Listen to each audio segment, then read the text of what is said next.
Hi friends, it's Queen Alita. So I'm back today with just a quick message. I just want to welcome you back to the channel, and if you're new, welcome.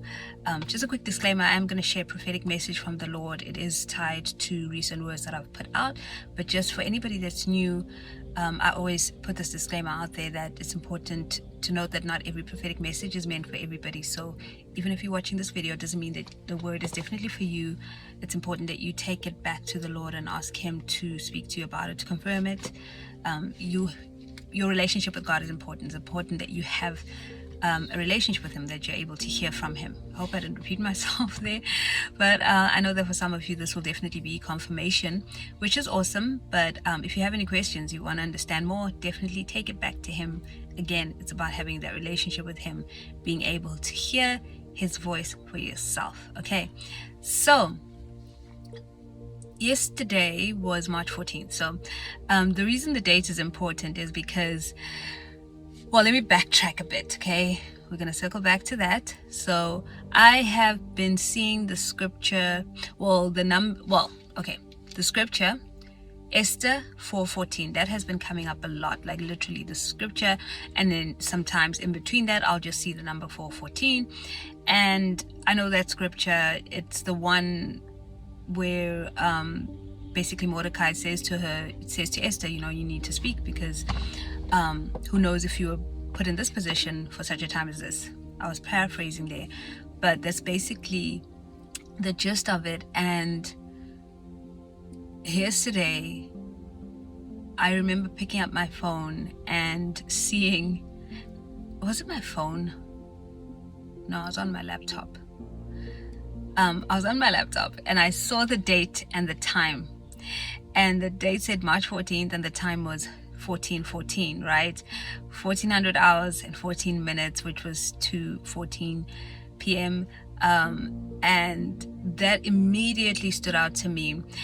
And I looked up the number 14. I do have a numbers manual that I use. It's based on the Hebrew letters and numbers, and it ties into what the numbers mean according to the Bible.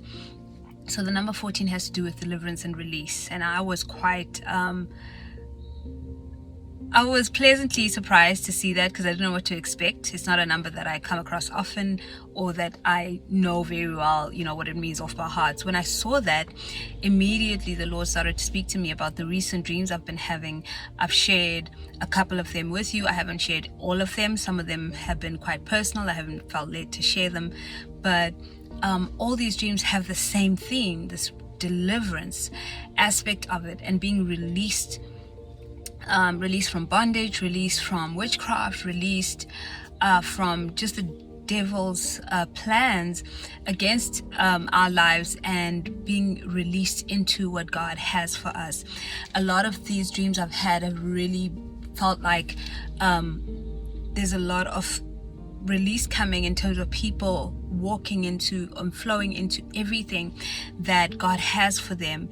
And just deliverance as well being a very key component to that. So when you're delivered, you are released, right?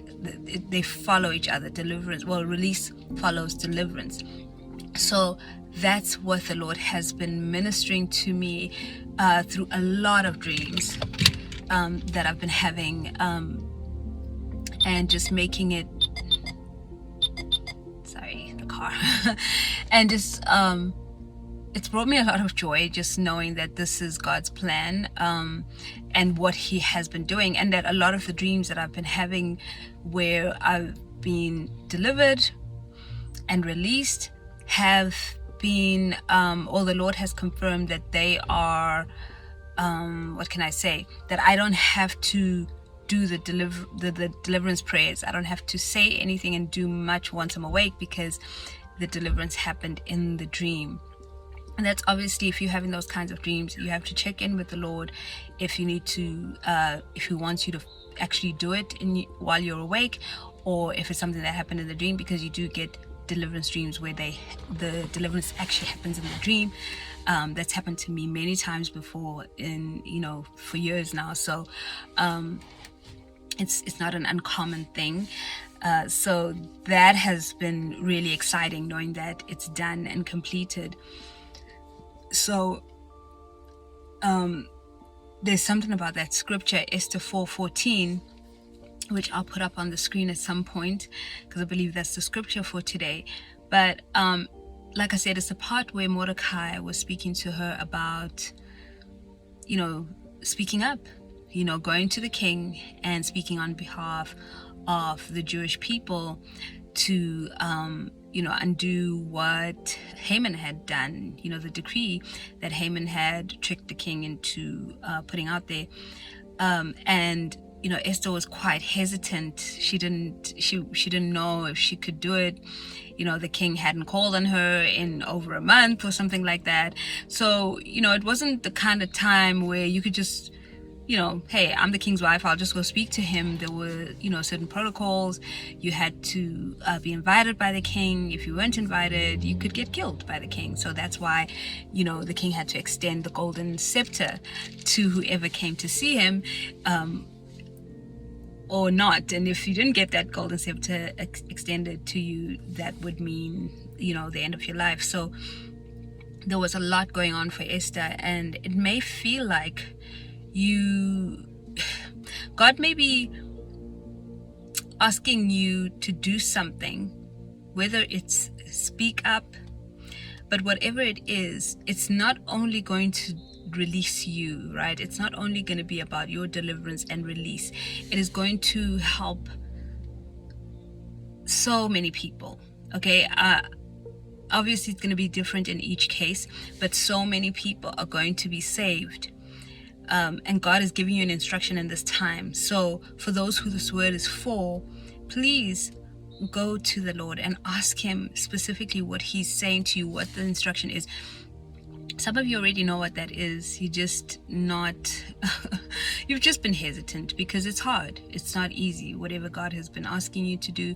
And it's hard because of your own personal blockages, internal, emotional, mental blockages, not because it's something that is ridiculous. It's just really, really difficult because of all the obstacles that you think are real obstacles, and they really aren't.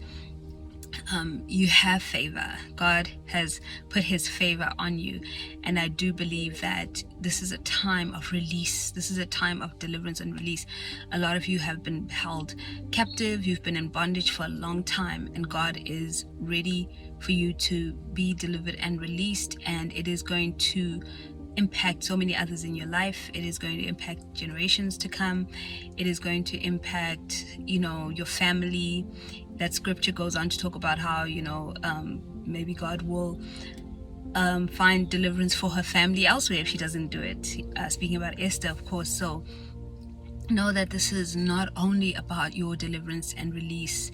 There's so much at stake, so many people's lives at stake. And it's not to scare you. It's just understanding the magnitude of what this is. This deliverance and release is something that will change the trajectory of your life and the lives of so many. It is the big one. This is a big one. It's not, it's just a big one. That's the sense I'm getting. Like, once you overcome this, you're going to see the floodgates of heaven open in your life, because the enemy has no stake anymore, right? So that's pretty much the word. Like I said, I'm going to put the scripture up on the screen because I've been paraphrasing it. I don't have access to the scripture right now. This was very spontaneous, this video. I've been mulling on this word since yesterday when I saw the date and time aligned the way that it was. And while I'm sitting here waiting, I just thought, let me just do this video. I think this is as good a time as any. Okay, so I really pray that this word has blessed whoever it is meant for, and I will see you in the next video. Always remember that God is a good father. He loves you so much because you, my friends, are so deeply special to him.